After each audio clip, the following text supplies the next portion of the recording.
मैं देवेंद्र पटेल विगत कई वर्षों से शिक्षण कार्य में संलग्न हूँ और आजीवन गणित के उत्कृष्ट शिक्षण के लिए संकल्पबद्ध हूँ। मेरे विवेक के अनुसार गणित की यह सेवा उन महान गणितज्ञों के प्रति सच्ची श्रद्धांजलि है जिन्होंने गणित की एक एक खोज के लिए अपना संपूर्ण जीवन समर्पित कर दिया। विद्यार्थियों, आज क्लास 11th का चैप्टर सेकंड हम शुरू करने वाले हैं और चैप्टर सेकंड की शुरुआत बहुत ही इत्मीनान से, बहुत बेसिक तरीके से शुरू करने वाला हूं, जिससे किसी भी विद्यार्थी को कोई असुविधा न हो। चाहे एक ऐसा भी विद्यार्थी हो, कम पढ़ने वाला, ज़्यादा पढ़ने वाला, अगर इस चैनल पे आया है तो सब कुछ समझ में आना चाहिए। हाँ, इसी के साथ क्लास शुरू करने से पहले एक बात और बताना चाहता हूँ। आजकल मैं देख रहा हूँ कि सोशल मीडिया पे, यानी कि विशेष रूप से यूट्यूब पर बहुत सारे अध्यापकों की भरमार आ गई है। वो हर सब्जेक्ट के लिए है, हर कोर्स के लिए है। तो ऐसी चीज़ों से आप बचने का प्रयास करें। बचने का प्रयास करने का मतलब ये मेरा ये है कि आप जहाँ कहीं भी कोर्स करें, भले ही आपको फ्री ऑफ कास्ट मिल रहा हो या फिर पैसा दे के मिल रहा हो, लेकिन आपको ध्यान में रखना है कि कम से कम सबसे पहले उसकी सत्यता की जांच कर लीजिए कि इसका समझाने का तरीका केवल किसी एक विशेष टॉपिक में आप देख पा रहे हैं किसी अध्यापक का, या फिर कुछ विशेष रूप से, कुछ विस्तृत रूप से उस अध्यापक के बारे में आप जानकारी रख पा रहे हैं। आपको जहाँ कहीं भी किसी चैनल के साथ जुड़ना है, चाहे वो पेड हो चाहे वो नॉन पेड हो, लेकिन ध्यान में रखना है कि आपको अध्यापकों को बार बार बदलने नहीं है। अगर आप अध्यापक को बार बार बदलेंगे तो ऐसी परिस्थिति में आपका कोर्स किसी भी तरीके से आप पूरा नहीं कर सकते हैं। और आप, अगर मैं मैथमेटिक्स की बात करूं विशेष रूप से, तो आप मैथमेटिक्स में तब अच्छी पकड़ नहीं बना सकते हैं। मैथमेटिक्स के अच्छे नॉलेज से आप वंचित रह सकते हैं। तो आपको, जो मैं आपसे ये नहीं कह रहा हूँ कि आप DPM क्लासेस चैनल पे आएँ, आप देवेंद्र पटेल के साथ आएँ, मैं ये नहीं कह रहा हूँ। मैं ये कह रहा हूँ कि अगर आपको पसंद आए, मैं आपके पिछले कई सारे टॉपिक ख़त्म कर चुका हूँ। क्लास 12th का लगभग 30-40% कोर्स ख़त्म कर चुका हूँ।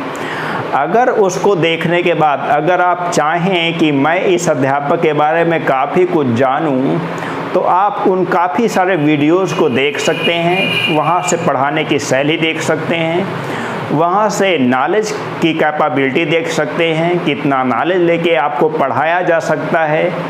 क्योंकि आप एक ऐसी सीढ़ी पर खड़े हैं जहाँ पर कि अध्यापक को नॉलेजफुल होना बहुत आवश्यक होता है।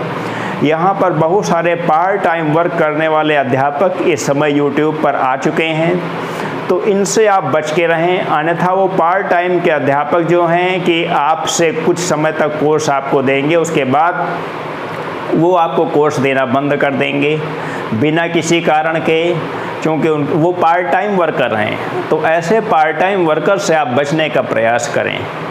और आप खुद ही स्टूडेंट्स, आप अगर 11th की क्लास में, 12th की क्लास में या फिर और आगे की क्लासेस में एयरफोर्स डिफेंस के सेक्टर में आ चुके हैं, तो इसका मतलब आपके अंदर थोड़ा सा सोचने समझने की क्षमता विकसित हो चुकी है। हाँ, कई बार आप उस क्षमता का सही उपयोग नहीं कर पाते हैं, तो उस क्षमता का सही प्रयोग करने का प्रयास करें कि आप जहाँ कहीं से भी जुड़ें वहाँ पर आपको परफेक्ट मिल पा रहा है कि नहीं। अगर आपको परफेक्ट मिले तभी आप उसका वीडियो रेगुलर रूप से देखने का प्रयास करें, अन्यथा फिर कई नया रास्ता आप सोचने का प्रयास करें। क्योंकि आज रास्ते बहुत सारे हैं, आपको चुनाव में कठिनाई हो सकती है। तो इस वजह से मैं इन बातों को, विशेष रूप से मेरे मन में कई दिन से ये बातें चल रही थीं, मैंने सोचा कि आज पहला दिन है इस क्लास का, इस वजह से मैंने ऐसा विशेष कुछ बताना चाहा आपके लिए। धन्यवाद। और शुरुआत करूंगा आज मैं क्लास 11th का जो दूसरा टॉपिक है, रिलेशंस एंड फंक्शंस की। रिलेशंस और फंक्शंस को शुरू करने से पहले सबसे पहला टॉपिक इसमें रिलेशन शुरू किया जाएगा। रिलेशन के बाद तब फंक्शन आएगा। और रिलेशन में क्लास 12th में भी ये टॉपिक है। रिलेशंस एंड फंक्शंस का टॉपिक जो है वो क्लास 12th में भी है। यहाँ पे क्या है कि केवल आपको डिफिनीशन दी गई है रिलेशन की डिफिनीशन से और उससे संबंधित कुछ छोटे क्वेश्चंस हैं और उसका डोमेन रेंज। यही काम आपको फंक्शन में भी दिया गया है। फंक्शन की डिफिनीशन है, फंक्शन का डोमेन रेंज, उससे रिलेटेड कुछ छोटे छोटे क्वेश्चंस हैं। अब आपसे केवल इतनी ही बात करना है, यानी कि बहुत ज़्यादा विस्तृत यहाँ पे नहीं पढ़ना है। जैसे क्लास 12th में विद्यार्थियों को पढ़ाया जाता है या फिर जो विद्यार्थी यहाँ से देख रहे हैं उनको मालूम ही है कि डोमेन रेंज के बाद बहुत सारे फंक्शंस और उस पर रिलेटेड बहुत सारे प्रॉब्लम्स।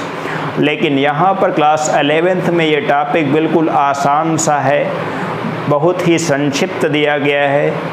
तो और इसको बहुत आसान तरीके से यहाँ पर मैं रिप्रेजेंट भी करने वाला हूँ। और उसके साथ साथ एक बात और है कि रिलेशन की शुरुआत से पहले जिस टॉपिक की आवश्यकता है उस टॉपिक को भी मैं यहाँ पे सबसे पहले शुरू करने जा रहा हूँ। आइए देखता हूँ कौन सा टॉपिक है जो रिलेशन से पहले आवश्यकता है जिसके बताने की।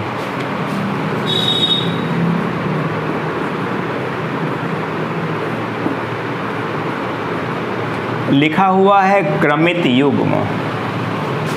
क्रमित युग्म इंग्लिश में कहते हैं ऑर्डर्ड पेयर्स।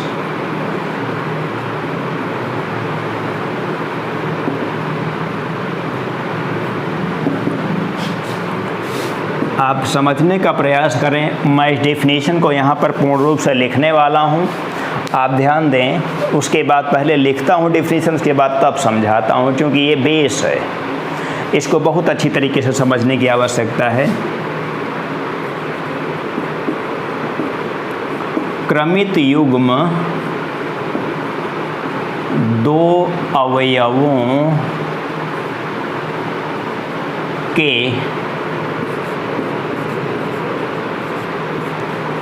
ऐसे जोड़े को कहते हैं, ऐसे जोड़े को कहते हैं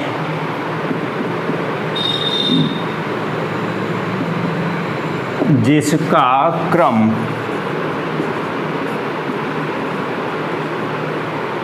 निश्चित होता है, जिसका क्रम निश्चित होता है। अर्थात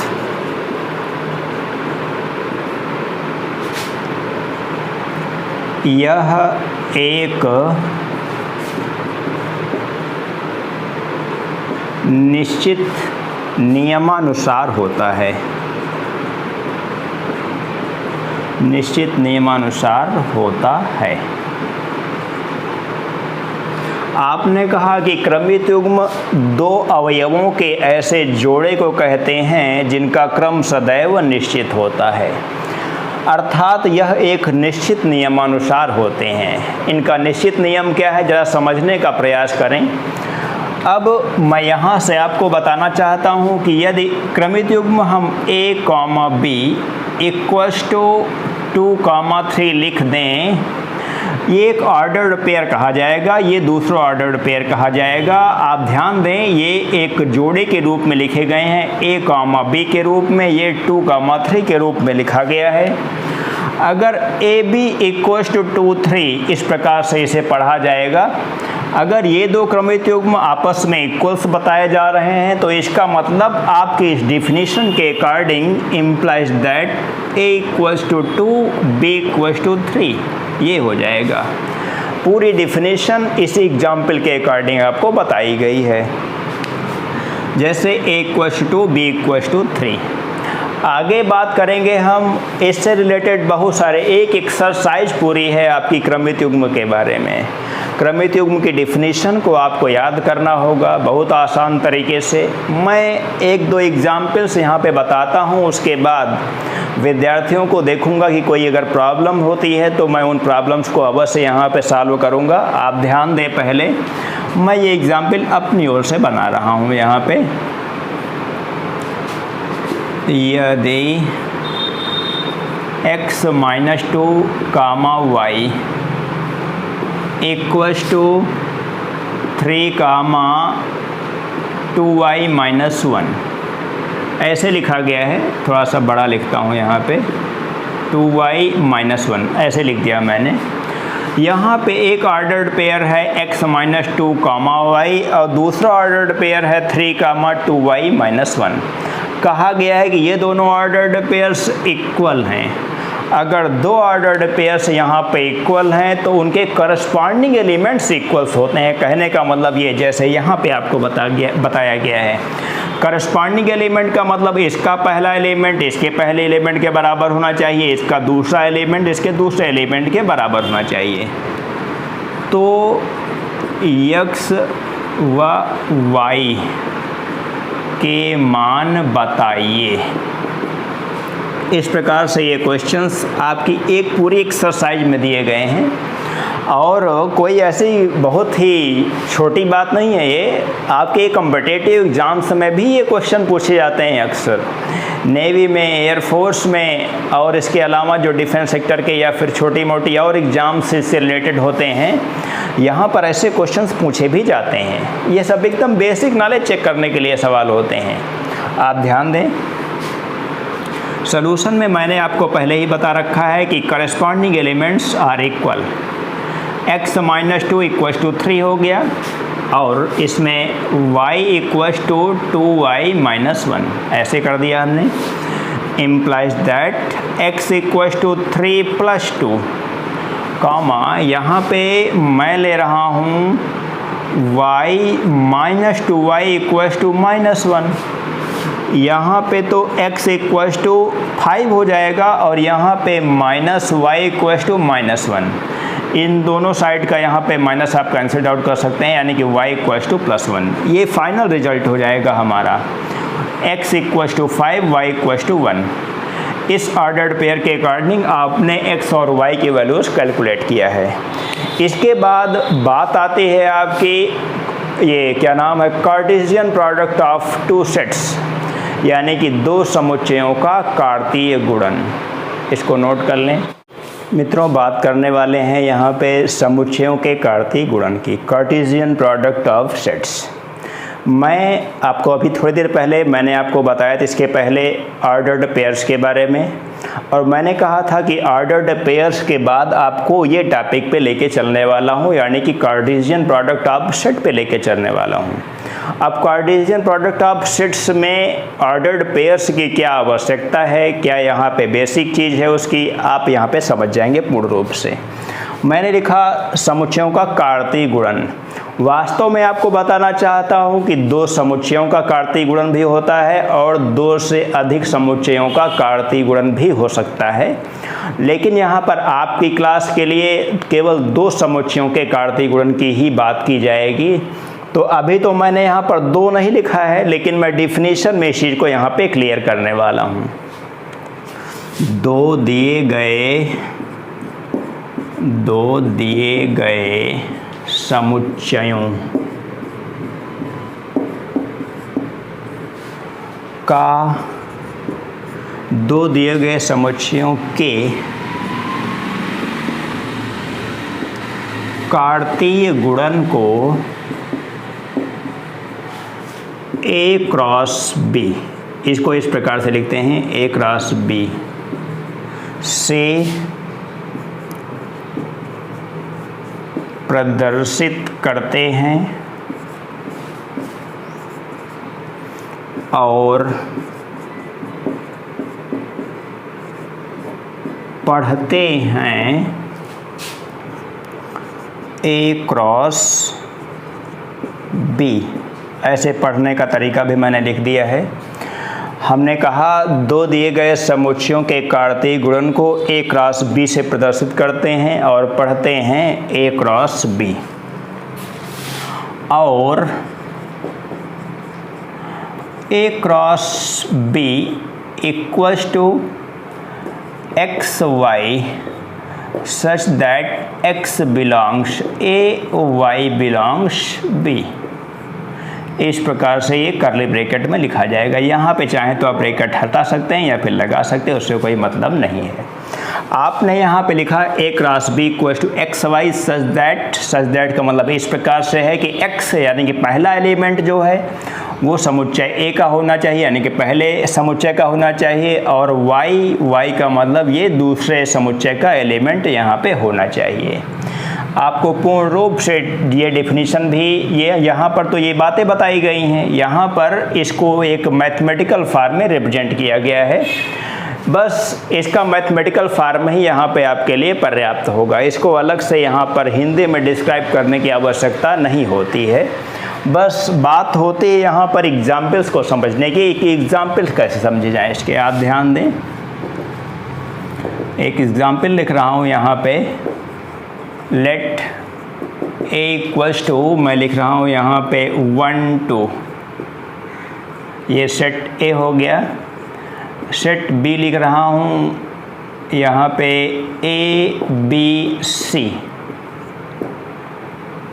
आप ध्यान दें यहाँ पे A क्रॉस B की कौन से एलिमेंट हो जाएंगे, implies that A cross B equals to, आप समझने का प्रयास करें इस डिफिनीशन को यहाँ पे कैसे हम लोग फॉलो कराते हैं। 1A 1A 1B 1C, हमने इसका एक एलिमेंट लिया और सब के साथ इसके ऑर्डर्ड पेयर बना दिए हैं। अब इसका दूसरा एलिमेंट लूँगा और सब के साथ ऑर्डर्ड पेयर बना दूँगा, 2A 2B और ये 2C। इस प्रकार से ये A क्रॉस B के 6 एलिमेंट्स हो गए हैं।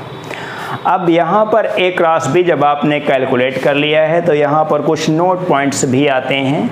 सबसे पहला और एक नोट पॉइंट यहाँ पे आता है कि अगर A में आप देख रहे हैं कि 2 एलिमेंट्स हैं और B में आप देख रहे हैं कि 3 एलिमेंट्स हैं, तो A क्रॉस B में आप काउंट करें 1 2 3 4 5 6 एलिमेंट्स हो गए हैं। यहाँ पर A क्रॉस B में एलिमेंट्स की संख्या कितनी हुई, 6। यहाँ पर एक नियम क्रिएट होता है, एक रूल यहाँ पे बनता है कि यदि, यहाँ पे नोट लिखता हूँ यदि NA इक्वल्स टू M, यानी कि सेट A में जो नंबर ऑफ एलिमेंट्स हैं वो M हैं, और लिख रहा हूँ NB इक्वल्स टू N, यानी कि सेट B में नंबर ऑफ एलिमेंट्स N हैं, तो A क्रॉस B में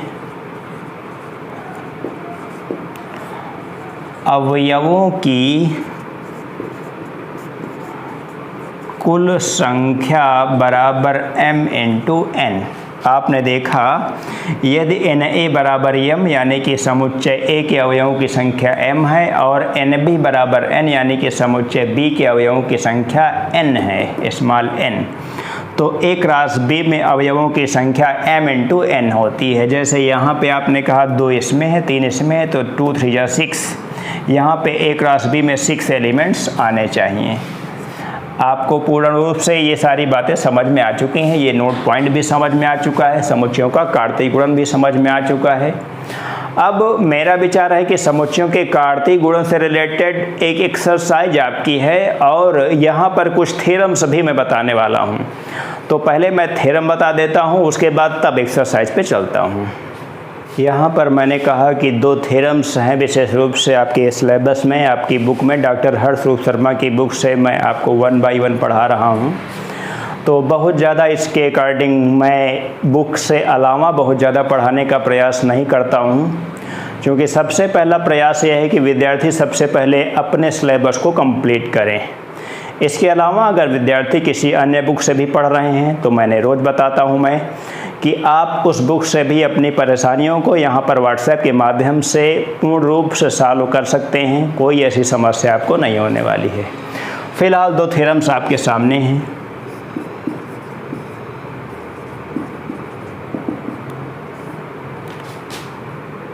यहाँ पे फर्स्ट थ्योरम है A cross B union C equals to A cross B union A cross C। दूसरी थ्योरम यहाँ पे है A cross B intersection C equals to A cross B intersection A cross C। A cross B intersection A cross C, ये A cross B intersection C का theorem है। और इसी प्रकार से A cross B union C equals to A cross B union A cross C। In theorems को आपको यहाँ पर याद रखना होगा और डेरिवेशन भी इसका मुझे बताना है। तो डेरिवेशन बताने में यहाँ पे बहुत मज़ा आता है, विद्यार्थियों को 100% चीज़ें समझ में आती हैं, बस थोड़ा सा कंसंट्रेशन की आवश्यकता होती है यहाँ पे।